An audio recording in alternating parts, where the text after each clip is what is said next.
Kajingla ka Airtel ban pen poi SIM card tang ha po ispo minit pat ha kador ka baduna kan bu jinge ka bakraw ya ka Jio Mukesh Ambani ka Bharati Airtel kala yatri lang bat ka Blinkit app ka ban pen poi ya ki SIM card sha ki nong thet tang ha po ispo minit ha ka bastang ka ne ka jing shekri kan long tang ha ki khan ri tali ki nong ba kan thop ya ka Delhi Gurugram Faridabad Sonipur, Ahmedabad, Surat, Chennai, Bhopal, Indore, Bengaluru,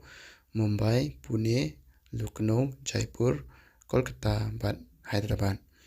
Katkum kajing penpena jongga company kadon kajing temu ban penyar ya kajing syakri syakibi pat kinong ba bat kishnong hakipor kibanwan.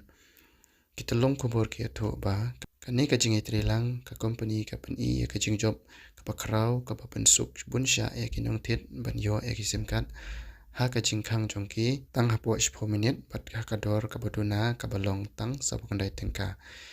ki kubur ki atho ba kani kajing itrilang ka Bharati Airtel bat ka Blinkit app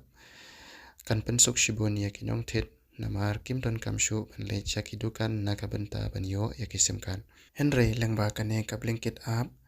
kinong tit kila ban order ya kisim kat bat yo yang ya kisim kat halaying hapo ispo minit kajington kam ban yo ya kisim kat kalong ka basuk da ka basule KYC hi da ka ba pension nong rim da u Aadhaar number ka ba dei sipenta kajing pensisha u CEO connected home u Director of Marketing ka Bharati Airtel ula ong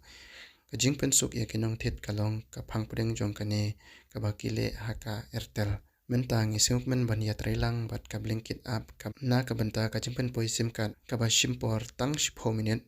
sha ki yeng jong kinong tit u CEO la ong ba ka Blinkit app ka shimkhia ya ka jingpen poi SIM card kat ba ka Airtel kan pensuk ya kinong tit ban pendap ya ka self KYC ban pentrai kam ya ki SIM card kani ka jingle ka Airtel bat ka Blinkit app kala banwanra ya ka jinge ka bakraw ya ka Jio ka balayalam da Mukesh Ambani namar ka SIM card jong ka Airtel kalong ka basuk ban yo ya kinong tit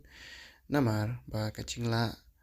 ban penpoi hajing khang kinong tit kala ban penkiu ya ka jing dawa